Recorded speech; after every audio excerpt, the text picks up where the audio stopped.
it does seem to me, now Flutie has a Patriots affiliation. Right.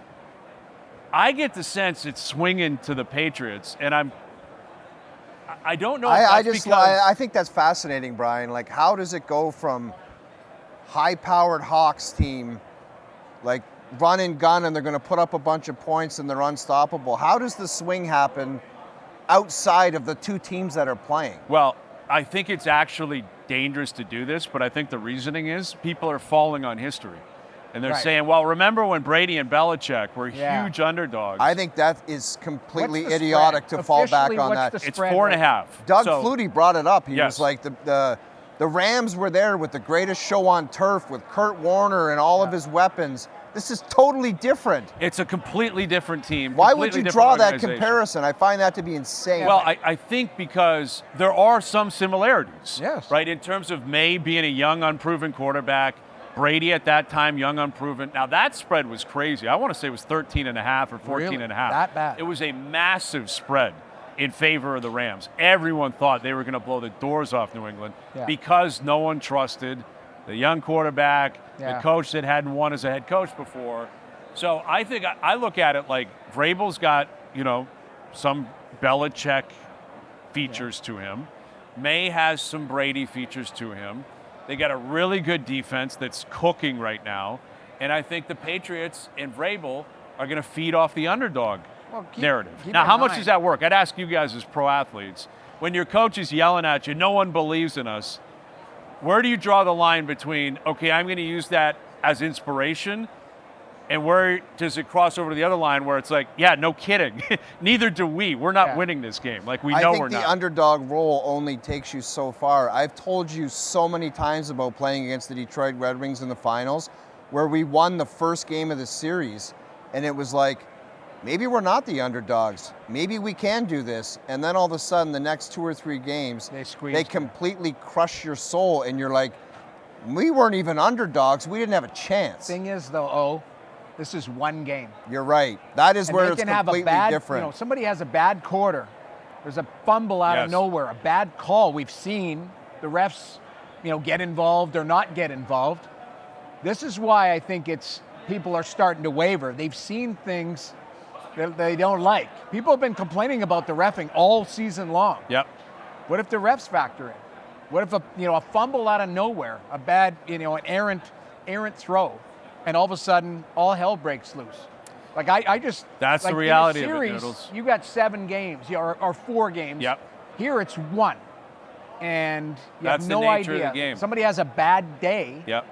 That's it. Well, and that's the amazing thing of having to take advantage of this for both teams. But I think it's imperative that Darnold kind of closes the loop on the redemption story. Right. In other words, if he doesn't play well and they lose, everyone's going to start back up. I knew it. I knew this guy didn't have it. Minnesota was smart for dumping you. Exactly. He's seeing ghosts again. So, I've been asked this question a lot this week. I'm sure you guys have been asked as well. Who needs this more? Obviously, both teams want it for their legacy. Yeah. You can make a strong case for New England as well. If they get it, then they're on. You're never going to catch the Patriots dynasty. Right. But that market, you got to win a championship before you're even taken serious in Boston. Yeah. Right? With the way the Pats work, the Red Sox, the Celtics, the Bruins, they win all the time. Yeah. So if you don't win a championship, you're not even acknowledged. So the bar is set so high where you have to do that to get into the conversation in New England. But I think with Darnold in particular in Seattle, if they don't win, and especially if they don't win because he doesn't play well, dude, the whole redemption story blows up. The whole legacy things for both of these quarterbacks, and I know Drake May is only in his 2nd year in the National Football League, but not everybody has Tom Brady's career where you play in all these Super Bowls, or Patrick Mahomes. So one guy is destiny is going to change, and the other guy might be chasing the rest of his career, and maybe not even come close, Brian. That's the truth. They may never even it could be a one-off. Exactly. It could be a one-off for either one of these guys. There's dozens and dozens of those. The Bradys are the exception to the rule. Yeah. Mahomes, those guys are different. Yeah. The reality is, Aaron Rodgers got 1 Super Bowl, and he played in 1. He got to 1, and he won 1. And that was 15 years ago. It's crazy, though. So that's an all-time great. Drew Brees won it once. right? Like he won it one time. Those are two of the all-time greats. You might get some guy like Eli where he goes and wins 2. Yeah. But you think about it, though. That's you got very me rare, thinking man. that the minute, if Darnold doesn't play well, people will be like, I've been right about this guy all along. Oh, launching into takes. Preconceived notion. Like people already have that. He's got to change that. Yes. That's the weird part. And I'm sure he's aware of that. Like we talked about McDavid writing that article in the Players Tribune and accepting and acknowledging he thinks of his legacy and everything counts in terms of legacy building. Right. That's the world we live in. Yep. You know, like look at all of this media here. Every single show here has talked about GOATs and legacies and who's this and who's that and done rankings and lists. Every single show. For every single sport, teams, players, coaches, owners, GMs, everything. So that's ultimately what's on the line. And you've done the heaviest lifting is to get here. You got to win all those games in the regular season. You got to find a way to win the playoff games. And then you get to the Super Bowl, and you got 4 quarters to figure it out. You better be ready to play. On paper, who's the better coach? I would say Vrabel, but like McDonald's so young. Like he's done a phenomenal job. Right. Like he's only been there a couple of years, taken over for a legend in himself. Grizzled.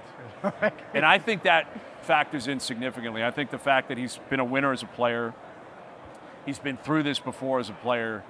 I think he's going to be able to ease the stress of Drake May. Right. And that team and kind of feed off the energy of the Super Bowl in the more positive way. Yeah. Where with McDonald and Darnold, like they're just not.